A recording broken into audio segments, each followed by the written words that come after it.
So I'm a nutritionist and dietitian now, but I thought it would be a great profession to get into because I grew up struggling with food. So probably from the age of 6, I think I became aware that I was slightly bigger than the other kids.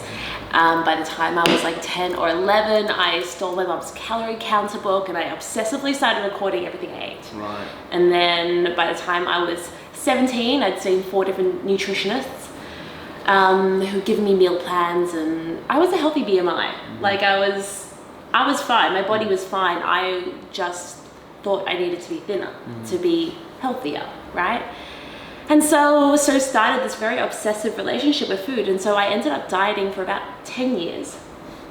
At 21, I reached a point where I was categorically obese after years of obsessively restricting myself and over-exercising and under-eating, and which ultimately led to binge eating, which meant that I would hide in the pantry and eat as much food as I possibly could because my body felt so restrictive, all the calories that it so needed to simply survive, that it wasn't like I was in control anymore.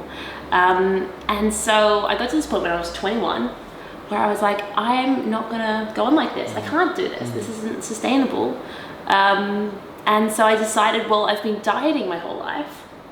What if I did the opposite? What if I relaxed a little bit and learned about intuitive eating? And at that point, nothing happened straight away. It wasn't a quick fix. I didn't it wasn't some body transformation, but over the next 4 years, I lost 20 kilograms. I totally changed my relationship with food. I decided I'd become a nutritionist and a dietitian and help people, and that's kind of what I do. Now what I do is I help people from like stopping binge eating and emotional eating and things I really care about, and also people who have constantly been dieting and yo-yoing and they think that their problem is their willpower, but it's not their problem. Their problem is they're trying the wrong approach and it keeps getting them stuck. So I'm lucky enough to do this work right now, and it's really, really cool. Yeah, no, that's amazing. I mean, so you mentioned intuitive eating there. Yeah. Intuitive eating, I think now is having a bit of a renaissance, and I think a lot more people are becoming aware of what that is. Yes. But it sounds like you were pretty early in terms of it's like going back 8-9 years now. Yeah. How on earth did you even find out about it? Yeah, so it was pretty underground. There are a couple of dietitians who kind of pioneered it within the dietetics world, and it was really, there was a lot of pushback from the dietetic community and the medical community, because with an intuitive eating approach, you don't encourage people to weigh themselves. And up until this point, I think we've been using what someone weighs as a metric for their health simply because it's very convenient and easy, right? Like they can come into, if you're a GP, come into your office and they weigh you or whatever. But I think it's really outdated, and I just don't think it's a smart idea. Yeah, can you actually describe what intuitive eating actually means? Because I think a lot of people still aren't exactly clued up on it. Great question. So basically, when you were born, and you'll see this with babies, you intuitively know how much to feed yourself. And you'll see this if you try to feed a toddler something and they don't want to eat it. It's like no dice, they're not going to eat it. And somewhere as we grow into adults, we learn how to stop listening to our body, and we get inundated with food rules. Rules such as you have to have 6 small meals a day. That was very popular.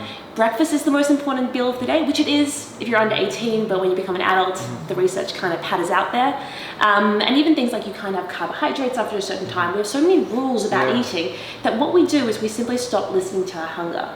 And so if you think about hunger as this basically an inbuilt weight management system. That's kind of it. It's there to regulate how much fuel we have so our body can do what it needs to. And they've done some research into when people eat ad libitum, as in when they eat according to their hunger, they actually can eat about as close as within 50 calories of how much energy they burn each day. And I think that's kind of miraculous. Simply by listening to their hunger, instead of eating by the clock because it's lunchtime or breakfast time, they're actually eating the right amount of energy. And each day you burn a different amount of energy. Sometimes you're very active, sometimes you're not. And I think just listening to your hunger is so simple because it doesn't cost anything. Everyone can do it. And it actually makes food a whole lot less stressful because it's simply a question of, am I hungry? And if I am, I can eat. And if I'm not, I'll wait a little bit. Yeah.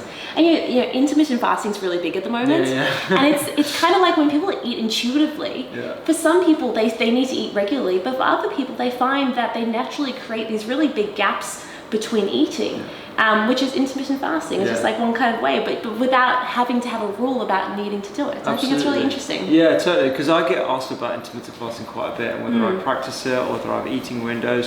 And the answer I give people is that I probably don't use the vernacular around intuitive eating, but I just eat according to how I feel on that particular time. So if I've had a big meal the night before, I'm probably not going to have as much for breakfast, or I might even delay having anything to eat until later when I actually feel like I want to eat something. But you're right, because we're the product of our environment, right?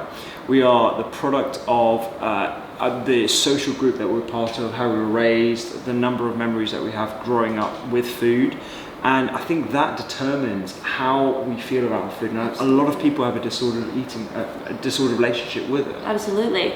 I think one of the things we do, which we've been taught from diet culture, is this idea of if I overeat, let's say I had a big meal, you would wake up and you just go, all right, I'm going to wait to feel hungry and then I'll eat because I'm just tuning in. But a dieter in their mind might go to sleep and go, I shouldn't have done that. I feel really guilty. I feel really bad. How do I fix this? So they'll wake up the next day and there'll be a sense of restriction going on. In their mind, I shouldn't be eating that. I'm trying to be good. I'm better opt for a salad. And they feel kind of coerced as opposed to having a choice. Because after I overeat, nowadays, I naturally crave healthier food.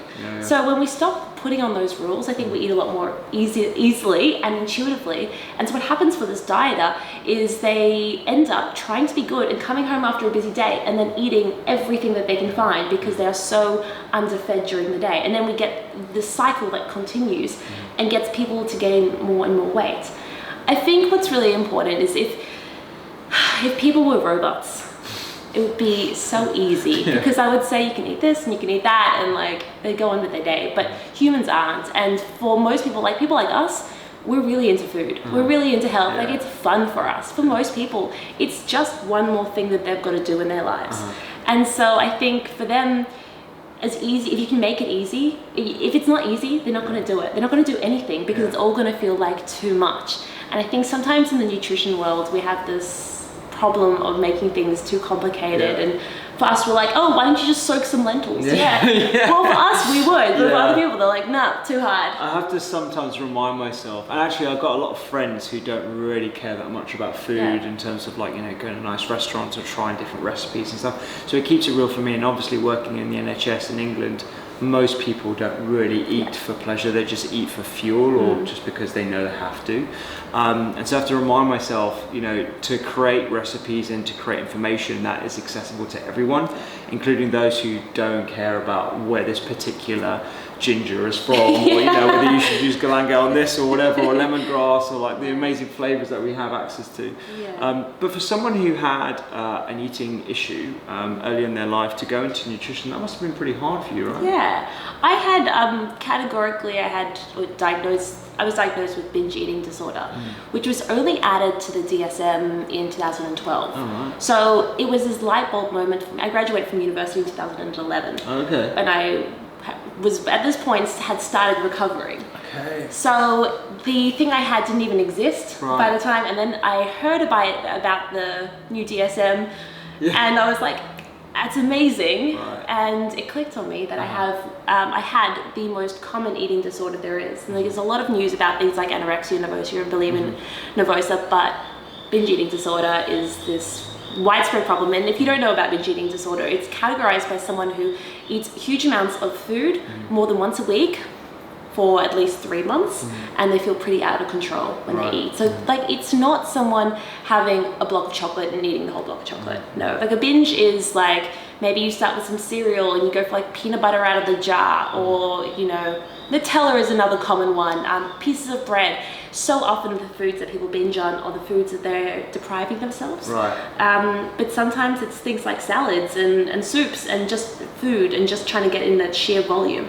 It's bulimia, but without the purging. You think about it like that. I see what you mean. So it was really tough to think, all right, I'm going to become a dietitian. I actually went into uni when I was 17. So I still had an eating disorder when I started studying nutrition. And it's twisted because I thought here's a profession that's going to help me control what I eat. And I think that there would be many people who can relate to that situation, to nutritionists and dietitians now. And there's currently no screening in dietetics to try and prevent that from happening. However, I'd say that by going and becoming a nutritionist, it totally changed my relationship with food, because suddenly food wasn't about calories, it was about so much more. And by the time I was 21, I was at a much more stable place where I was ready to make changes. So I think studying dietetics was ultimately a really good thing for my eating disorder. Yeah, absolutely. And do you think that there should be some screening for people who come into nutrition and dietetics, given that there appears to be a prevalence of those who do have eating disorders? I think so. However, I wouldn't know what to do about it then, because would we prevent them from going in? Well, definitely not. So I ended up specializing in eating disorders after graduating, and I think it makes me a really great practitioner because I have such deep empathy and understanding of someone who's going through those thoughts and how deep and dark that can be. And so in a way, we want people who can really relate to our patients. Like you, as someone who has IBS, they might go, I'm really interested in gut health. It's the exact same thing. What I do think is that the curriculum should be appropriate. It should not be weight centric. It should be health centric. And I always say to people, like, I want to lose weight. I was like, yeah, okay, cool. Why don't you just adopt those healthy habits, and then let's see what happens to your weight. Let's just become curious about it, because when you're eating more veggies and you're moving and you're feeling good and you're sleeping and all those things fall into place, and then it's not a struggle, and then it's not good or bad, or I failed or I didn't fail. You just start to feel better. I'm glad you used the word weight centric there, because I think nutrition has a reputation of being weight centric, and perhaps that needs to change. But also amongst medics as well, and those in the medical profession, all we think about when we think about nutrition is helping people to lose weight. And I think that it's so naive of us to think like that, because nutrition is far more complicated than just helping someone to lose weight. It's a lot more around making sure that we're replenishing minerals and vitamins and phytonutrients and a whole bunch of other things, including the philosophy around eating as well.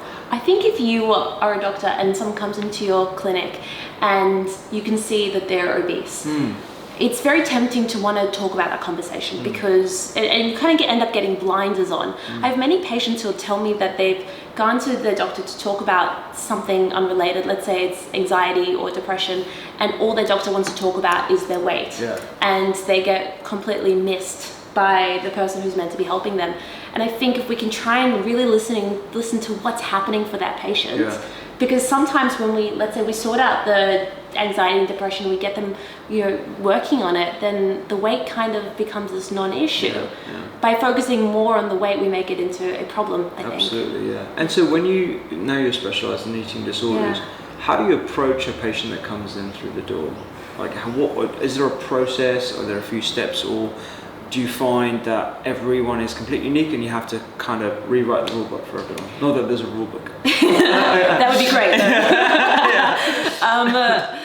It's different depending on the eating disorder that someone has. So anorexia nervosa stands on its own as a very different, because you have someone who is can be really critically ill and not weight stabilized, and electrolytes all over the place. But if someone's coming to you with binge eating or bulimia nervosa, it's a conversation, and what they're really wanting you to do is help them control their weight. That's what they are there for. But what you're wanting to try and do is kind of listen and unpack all this stuff. And I think what I'd love to see change in nutrition and dietetics is that there is psychology deep rooted in its core, because ultimately we are dealing with people, and as I said, people aren't robots, as convenient as that would be. And so a lot of it is counseling skills. In fact, it's not talking about food, because for someone who's in an eating disorder, they're obsessed with food, and thinking more about food doesn't help. And what we want is that, what I often find in the people who I help on like Instagram even, it's the idea of, don't give up 95% of your life to weigh 5% less. Yes, be healthy, but don't make your life about it.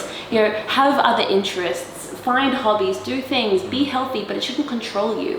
And I think that's sometimes what ends up happening. I think for young people, majority of people will never get diagnosed with an eating disorder, but there is this very huge majority of people who have, as you said, very disordered relationships with food. And I feel like they've been missed for many years. And a really interesting thing that always gets me is like we give people weight loss advice, and at what point does that become eating disorder advice?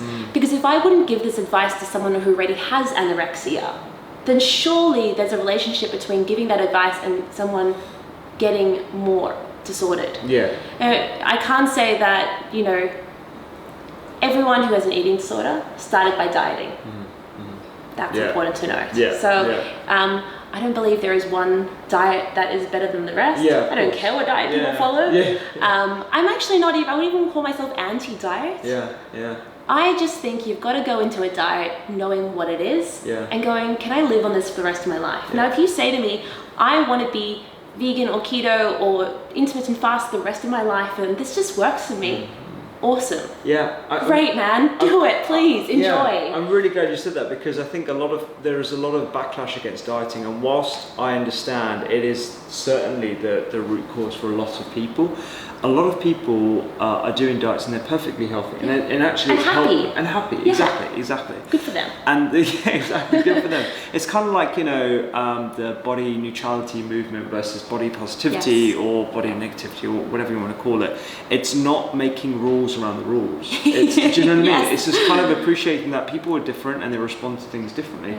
I had a patient that came in, I think it was a couple of weeks ago now, 55-year-old guy, just had a heart attack a few years ago, trying to improve his lifestyle. And he said to me, I really want to clean up my diet. And, you know, I want to clean this and clean that. And I was like, in my head, I was like, I never use the vernacular around clean eating because it's got a negative connotation now.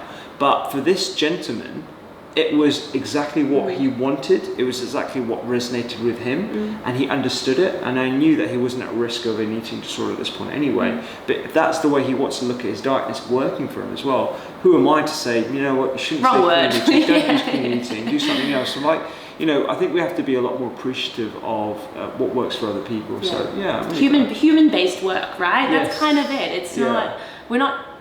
Can be an expert, but we're not your expert. Yeah, exactly. Yeah, and I think that's kind of what you do. A lot of work in the public eye, in social media. You've been on TV. You've got a best-selling book. Tell us how you got into all that kind of stuff. Oh well, how did I get into media work? It kind of felt natural for me. I always thought that it's kind of what I would do. I grew up going to acting classes and musical theatre camps and like in holidays. So I one day got a call from Channel 9, which I go on Today's Show, which is a morning show in Australia. And they said, come in for an audition. And I went in for an audition and I like bombed the audition. I failed. It was so bad. It was terrible. It was like, it was a car wreck. It was... Well, tell us about it. I want to know about this. What did you do? So when you go on TV, there's like 20 people in the room, you've got all these cameras, you've got a presenter, the presenter's reading over your shoulder because they have the teleprompter, and they're not looking at you, and just kind of like, just spits out questions to me, and I just lost it. Nothing worked. My mouth did not work. Anyway, I bombed. I didn't get a call back. 6 months later, I get a call back from some other producer who just found me, had no idea I'd stacked it so badly. She's like, we're desperate, we need someone for tomorrow, can you do it? I was like, I'll be there. Wherever it is, I'm coming. This is like an 11 a.m. slot. So it's a non-high risk kind of slot. So they're obviously like, we'll try the newbie a little bit later in the morning. And then progressively got earlier in the morning slots. And I've been doing that for about 5 years now. And TV's just really fun. But like, the key thing is you're dealing with people who they haven't opted in to hear from you. They're going about their morning, and what you want to try and do is capture the people who are at the lowest of the pyramid. I think so often in nutrition, the healthy people get healthier, but this like majority of people who really need help, they don't actually get spoken to, they don't get reached because the advice is so poised to someone who's already meditating, for example. And so that TV slot is such a great opportunity to get any kind of action from someone who hasn't ever thought about it before. You know, let's say it's someone like heart health, heart disease, biggest killer in Australia. I don't know if it is for you guys as well. It's being overtaken by Alzheimer's now. Whoa, really? Wow, okay. So you got heart disease. Well, how do I have a conversation around heart disease? Like, how do I get someone to eat oats? And made the entire segment, I want you to remember one thing. Oats is really great for you for breakfast, and add to smoothies. And so you got to go in with that. Whereas in clinic, you'd be aiming a lot higher. Yeah, totally. Yeah, I know. I really like that because obviously the way you approach things like public appearances and TV and stuff is to try and get that singular message across to people who, like you said, haven't opted into listening to you. And that's how you instigate real change of the population of the West, which I suppose we're both in the game of doing. Which is the goal, right? Absolutely. That's it. Make all of us healthier, not just the ones who can afford it. Totally, yeah. I mean, the number of people that follow me on Instagram that probably don't need to be following me.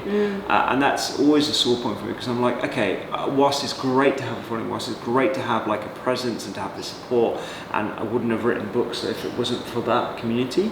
What I really want to do is help the most vulnerable, and I think you can do that on a one-to-one basis, but also doing public appearances and TV and stuff is the real game changer. I think it's good work. And so one of the things, I've got this program called Back to Basics, and so one of the things, little segue into Back to Basics, everyone. When did you start this? This is about 5 months ago, six months, so it's fresh. And so what Back to Basics was, as the name suggests, the idea was to like, what if we strip back the complication, the confusion, the noise, and got nutrition back to like the core things that you're going to do that's going to have the biggest impact, right? It's like, yes, we could all be sprouting our own foods, but what if we actually just, great goal, but like what if only 5% of Australians eat enough fruit and vegetables, right? Let's start there. So Back to Basics is about giving people healthy 20-minute recipes midweek. The idea was it should be quicker to cook than calling for takeaway. Dialing for takeaway. And what's really neat about it is that all the recipes plug in to online shopping. So in Australia, that's Woolworths, or in the UK, it's like Ocado, Ultras, Tesco, all those people. And so, and it's also in America, you can get Walmart. Anyway, the idea was, if I can simplify the things that overwhelm people, working out how to make a healthy meal, the grocery shopping, the cooking, if I can simplify that, then I believe people are going to cook at home more often. And fundamentally, that's all I want. Like, I believe you eat the veg, you cook, you find a way to move your body that's enjoyable. So we included like 20-minute workouts, because I think that 20 minutes of exercise that you do is better than an hour at the gym that never gets done. Like, yes, we could be exercising for an hour a day, but most people aren't exercising at all. So let's start with 20 minutes. And so that's kind of what Back to Basics is. It's kind of this joy project for me at the moment. And we do this thing called Meal Prep Power Hour, which is like on the weekends. If someone wants to meal prep, it's 1 hour. You prep ahead of a busy week. You smash it.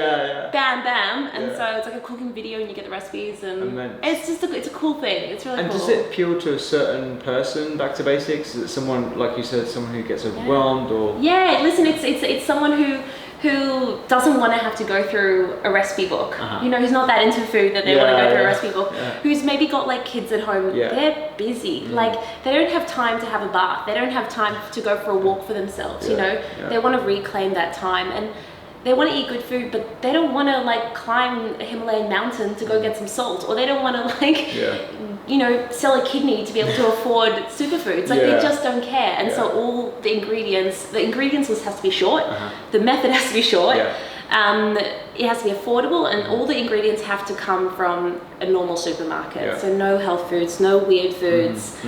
And so it's a certain kind of person I'm creating it for. Just regular foods as well. I mean, those are the most health promoting. And you don't have to get like you said, the Himalayan pigs. Or in fact, I think I got asked about that the other day. I was like, what's the difference? I was like, it's just salt. I mean, if you're relying on salt to get your nutrients, mate, that's not so great. And also, like, you have to fly it in from the Himalayas. Like, come on, let's get some more sustainable food going. Normal Sydney's salt on fire will be. at the moment. Sydney's on fire at the moment. It is. That's great. I mean, so with Back to Basics and your books, you've got another course as well, right? Yeah, I have Keep It Real. So Keep It Real, and my names, as you can tell, my program names. I'm going to tell you exactly what it is. So Keep It Real is to help people stop binge and emotional eating. It's very fundamentally to that person, because to stop binge and emotional eating, you need to have a completely different way of thinking about food, and it's not what's currently being taught. Sometimes what was happening is I had my private practice, and I was so busy, and I couldn't see enough people because I was specializing in this area, and people from around the world would start contacting me saying, I want to see you, or people in the country, and they just didn't have access. So I was like, all right, well, I'm going to create everything that I teach in 10 sessions and make it so that people can try personalize it for themselves, but actually just give people access to that. And so that's what Keep It Real is. Epic. It's kind of like, you know, heal your relationship with food, feel good. Keeping it Don't real. stress so much. Yeah. And so, finally, I just want to ask you about social media. We were talking about it a little bit earlier. It's quite an overwhelming environment to be in sometimes. You've got people who are spreading some really offensive information, garbage, you call it out, keeping it real. How do we deal with that? How do we actually help people cultivate a feed that's actually going to be health promoting, it's going to be improving of their mindset? You know, how do we actually, how do we fix it? The irony is not lost on me that I try to teach people how to not use so much social media by appearing on social media. I get it, it's fundamentally flawed. I think what you're saying and what I agree with is that social media can be good, it can be so good. It can really bring people together, it can teach us, it can create a sense of community that we feel like we've lost. Yeah, I mean, we met each other via social media, so example. Good things happen. I think fundamentally, if you have to question, is this person actually making me feel bad about myself? Don't think about it any further. Just simply unfollow. And that could be a frequent thing that you do. You just do a massive declutter. And then beyond that, opting in to content that's actually really good. Content that's gonna change your thinking. One of the problems I think with social media is we create these silos where we follow people with the exact same opinion as us. And so we become more and more disconnected from other people. Totally. And so instead of just following people with your same opinion, try and branch out, go into different hobbies, different interests, so that you become a more diverse human as well. I think, you know, I've been on this whole journey to accepting my body, and it's not even about body love, it's really just about respecting my body, and you know, it does so much for me that I don't deserve to hate on it. I wasn't there yet, but I opted into content that I was like, all right, well, maybe this is going to help me, and it did ultimately. So it's almost like opt into the kind of person that you want to be, and then that's going to flow on. I think if you follow vain and vapid content, that's just my opinion, but I think that's probably the direction your conversation is going to go in. Follow NASA. They're fun to follow. Anyway, what do you think? What's your like? No, I think I've definitely decluttered quite a bit over the last year. Recondoed your social media. Yeah, exactly. Yeah, I've condoed it. I've hashtag condoed it. Condoed it. Yeah. That you heard it here first. And I've definitely been a lot more mindful of the amount of time I spend on it, considering it's essentially part of what I do on a daily basis, what I have to do. You know, I've massively reduced the amount of hours. How much time do you spend on social media? Oh, I would say, if I'm being honest, at least 2 hours per day. Likewise. But that scares me a little bit. It is scary if you think about the cumulative effect of that over a year period. But like, I was speaking to a friend of mine, Joe Wicks, who's the body coach guy, and he spends like 6-7 hours on it and stuff. And it's like, we have to, but at the same time, he's got into social media fasting, where you just basically don't use social media on certain days.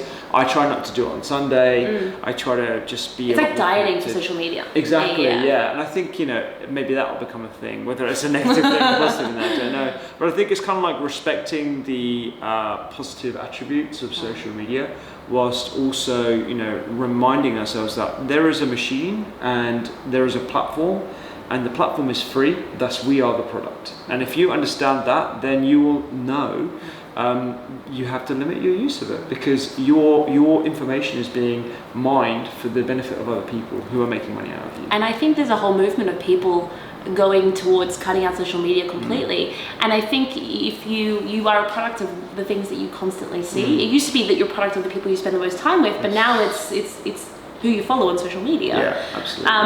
And so I think, listen, if I could delete social media, I think I would. You know what? It's a really important. I actually think that. Like, if I didn't have the Doctor's Kitchen, and I didn't have to keep up appearances with the non-profit and all the rest of it, I most likely would not be on social media. I mean, I barely use Facebook, if I'm honest. Personal, and I don't have a personal Instagram account. I don't have a personal Facebook account or a Twitter account or anything like that. Everything is for the Doctor's Kitchen, and I think. Yeah, I probably wouldn't use it. So if you can, delete social media. Yeah, that would. Listen, I think it's brilliant. I'm envious. Yeah. Do it. Great. Well, this has been fantastic. Thank you very much for inviting me to your home and having a chat with you. We're going to cook something on your channel as well. So go over to my channel, go see what we're going to cook. We're going to cook something from The Doctor's Kitchen, my cookbook. And what's your channel called? The Nude Nutritionist. Nude Nutritionist, there you go. I'll put all the socials down below, and we'll see you next time. Thank you so much for watching this video. There's so many others for you to enjoy right here.